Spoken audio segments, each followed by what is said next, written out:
साहिब शमशाद मिर्जा बन सकता है नया चीफ। ये क्या किया जा रहा है, ये क्यों किया जा रहा है? ये खबरें कल रात से ही राउंड कर रही हैं और ये इतनी जगहों से ये खबर आ चुकी है, हालांकि इसकी अभी पुष्टि नहीं हो रही है, लेकिन ये खबर धीरे धीरे पकती जा रही है। असीम मुनीर की छुट्टी, शमशाद मिर्जा को कमान, पाकिस्तान के दिमाग में क्या चल रहा है? देखिए, ये पाकिस्तान की जो आर्मी है, इसमें प्रॉब्लम क्या है मैं आपको बताता हूं, ठीक है ना। जब आप पॉलिटिक्स में घुसेंगे एज एन आर्मी, तो पॉलिटिक्स आर्मी में घुसेगी, आप फिर मना नहीं कर सकते। आप राजनीति में घुसेंगे, राजनीति आपके ऑर्गेनाइजेशन में घुसेगी। और पाकिस्तानी आर्मी पिछले 70-78 साल से एक हाईली पॉलिटिकल आर्मी रही है, और ये पहली बार पाकिस्तान में नहीं हो रहा है। जब परवेज मुशर्रफ को हटाया तब नवाज शरीफ ने चुपके से किसी और को आर्मी चीफ बना दिया कुछ घंटे के लिए, उसके बाद उसको हटाया गया, फिर से परवेज मुशर्रफ बने। ये पाकिस्तान में कू विद इन दी आर्मी, ये बड़ी कॉमन बात है, कोई नई बात नहीं है कि आप और मैं पहली बार सुन रहे हैं। और दूसरी चीज, मुझे ये नहीं पता कि ये खबर कितनी सच है कि आसिम मुनीर को हटाया जा रहा है कि नहीं हटाया जा रहा, लेकिन पाकिस्तान आर्मी में ये हाईली पॉसिबल है।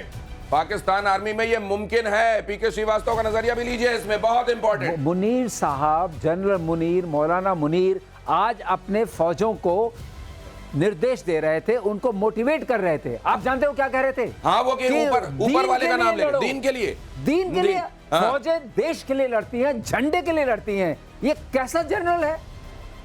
हर चीज में इसको नाम नमक निशान नहीं पता, ये केवल, और इसीलिए इसको मौलाना मुनीर कहा जाता है। असीम मुनीर की जिहादी तकरीर जिसका जिक्र किया जा रहा है, जरा सुन लीजिए, उसके बाद आप कॉन्टेक्स्ट में रख पाएंगे इस पूरी बात को। क्यों कह रहे हैं श्रीवास्तव साहब ऐसा?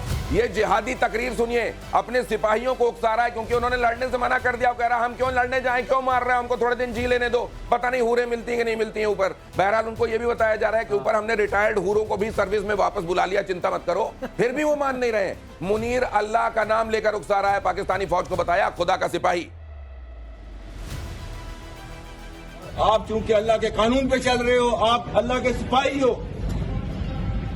कोई दुनिया की ताकत आपको हरा नहीं सकती। याद रखना मेरी बात, ठीक है? सब कुर्बानियां होती हैं अल्लाह के रास्ते पे, कोई आपको हरा नहीं सकता।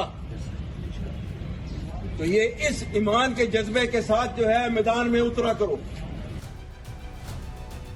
अच्छा, तो वहां के लोग ये क्यों कह रहे हैं कि मुनीर खुद क्यों कुर्बानी नहीं देता? ये डांट रहा है उनको, ये मोटिवेट नहीं कर रहा है।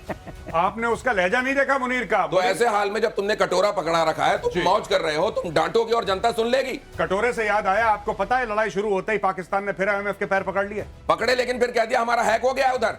पहले कहा कि हमको जितनी हमारी जो फ्रेंडली कंट्रीज है वो हमको डोनेट करें, कोऑपरेट करें जी, और उधर IMF के पास तो पहुंचा ही। लेकिन सर ये जो कहा जा रहा है, आप कह रहे हैं डांट रहा है जी, तो ये शायद इसीलिए दौड़ा लिया गया है क्या इसको, और इसकी जगह शमशाद को लाया जा रहा है? नहीं, देखिए ना, बात ये है कि जो भी ट्रूप्स हैं, हाँ, उनको ये तो पता होना चाहिए हम किस लिए लड़ रहे हैं। तुम अल्लाह के लिए लड़ रहे हो, अल्लाह के, अरे ठीक समझ गए, तुम अल्लाह के लिए लड़ रहे हो, लेकिन नेक्स्ट व्हाट, कैसे लड़ोगे तुम, किस चीज से लड़ोगे? क्या ये एक्चुअली खुद हाफिज है? नहीं, और ये कह रहा है कि तुम्हारे साथ अल्लाह है, उसके साथ नहीं है। हाँ। यहां अल्लाह वाले नहीं है क्या?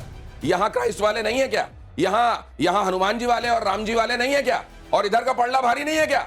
यहां गुरु ग्रंथ साहब वाले नहीं है क्या? देखिए, मैं इसको, ये एक मौलवी मौलाना है, ये कोई जनरल वेनरल नहीं है आसिम मुनीर। और ऐसे लोगों को पाकिस्तान में तो आम है ना कि चूरन खिलाओ, एक जरा मजहबी टच दे दो, मजहबी टच दे दो। तो ये मजहबी टच है, मजहब अब ये चाहता है कि अपने फौजियों को चाहता है ये फटे कहीं बीच में। नहीं तो अगर ये मजहब वाली हींग है जो दाल के तड़के में डाल दी जाती है वहां पे, तो फिर ये क्या खीर बनाते समय भी हींग डाल देते हैं? जो बनाते हैं उसमें हींग डाल देते हैं कि उनके पास यही हींग है। ये समझूंगा जरा, पीके श्रीवास्तव बताएंगे। शाम होते ही पाकिस्तान में फिर से दहशत, पाकिस्तान में भारत के काउंटर अटैक से दहशत, लोगों के घरों की बत्ती बुझाने का आदेश। पाकिस्तान में दहशत, इस बीच बत्ती को लेकर ये बता दिया गया अभी आपको बड़े कैटेगोरिकली कि ज्यादातर जगहों पर तो लोड शेडिंग ऐसी होती है कि महीनों बत्ती नहीं आती है, तो वहां वो ढिबरी जलाकर, लालटेनें जलाकर, हो सकता है कि यहां से कुछ लालटेनें भिजवा दी जाएं। बहरहाल वहां लालटेनें जलाकर काम हो रहा है। आज एक और मजेदार बात हुई वहां पे, इसे भी आउट ऑफ द कॉन्टेक्स्ट थोड़ा सा है लेकिन फिर भी प्रासंगिक है। कह रहे हैं कि भारत वाली दवाई मत खाना। जिस भारत की दवाई पर इतने दिनों तक जिंदा रहे, जिस भारत की वैक्सीन पर इतने दिनों जिंदा रहे, वो कह रहे हैं भारत की दवाई मत खाना। और ये मौलाना की तकरीर सुन लेना, इससे भला हो जाएगा। जी दिनेश, सबसे बड़ी बात है, आपको भगवान या अल्लाह कब याद आते हैं? जब चोट जोर से पड़ती है, हे भगवान, हे अल्लाह। इसका मतलब जोर की पड़ी है मुनीर को, इसीलिए अल्लाह अल्लाह कर रहा है। नहीं तो पहले कहां अल्लाह करता था?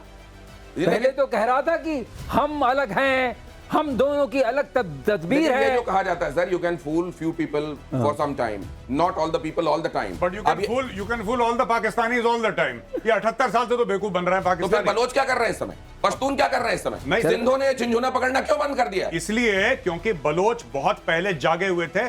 बलोच पाकिस्तानी नहीं है, बलोच बलोच है, ये बात है। पश्तून पश्तून है, वो पाकिस्तानी नहीं है। सिंधी सिंधी है, वो पाकिस्तानी नहीं है। ओह, ये got सारा the का सारा point. ये सारा का सारा पाकिस्तानी पंजाबियों का एक बहुत बड़ा फ्रॉड है, जिसका नाम है पाकिस्तान।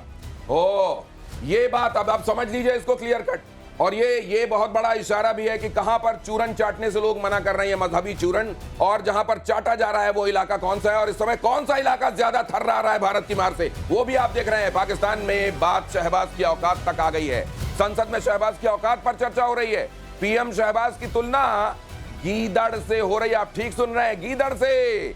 हमारा वजीर शहबाज शरीफ बुजदिल है, ये इंडियन लोग नहीं कह रहे हैं, वहां के लोग कह रहे हैं। शहबाज मोदी का नाम तक नहीं ले सकता, शहबाज के मुंह से मोदी का नाम तक नहीं निकलता। हमारा वजीर शहबाज शरीफ बुजदिल है, पाकिस्तानी सांसद ने कहा है। भाई सुन लीजिए, वो इंडिया के इन मामलात के ऊपर एक स्टेटमेंट नहीं आई।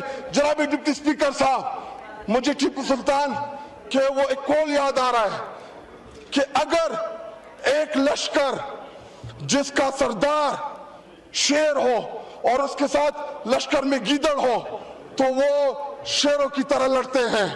अगर शेरों का लश्कर उसका सरदार गीदड़ हो तो वो नहीं लड़ सकते, वो जंगे हार लेते हैं। इस वक्त बॉर्डर पे खड़ा वो फौजी जो हमसे तवक्को रखता है कि हमारा लीडर, जो कौमी लीडर होता है या जो वज़ीर आज़म होता है, वो आईना होता है, वो फेस होता है, उसकी तवक्को है कि हमारी सियासी क़यादत वो दलेरी के साथ मुकाबला करेगी। जी, वाइंड अप करें, जुमे का टाइम है। आखिरी 2 मिनट दे जी। लेकिन जब आपका वज़ीर आज़म, जब आपका लीडर बुजदिल हो, वो मोदी का नाम ना ले सके, उसको आप क्या पैगाम दे रहे बॉर्डर पे लड़ने वाले उस जवान को? शहबाज को गीदड़ कहा, ये तो ठीक है, लेकिन ये जो शेर करते हैं, शेर इनकी बस्तियों में आता है या यहाँ के लोग असल में शेर के पास चले जाते हैं कुछ देर के लिए जंगल में, वो बात। लेकिन ये क्या है? ये कुछ नहीं है, खुजली है। टीपू सुल्तान बोल रहे हैं। मैं एक आपको दो सेकंड में किस्सा सुनाता हूं। जो भी टीपू सुल्तान को हीरो मानता है ना, ऊटी चला जाए। ऊटी में मद्रास रेजिमेंटल सेंटर है, वहां पे टीपू सुल्तान का झंडा कैप्चर करके मद्रास रेजिमेंट ने उल्टा लटका रखा है, देख लेना। हैदर अली, टीपू सुल्तान, सबकी बिल्कुल कटनी छटनी करके उनका झंडा उल्टा लटका रहा है। मद्रास रेजिमेंटल सेंटर ऊटी, जाके देख लो। ये जाके देख लो। और ये जो गाजी गाजी करते रहते हो, जरा गाजी की ही तरह का सुनाई देने वाला एक शब्द है गाजा।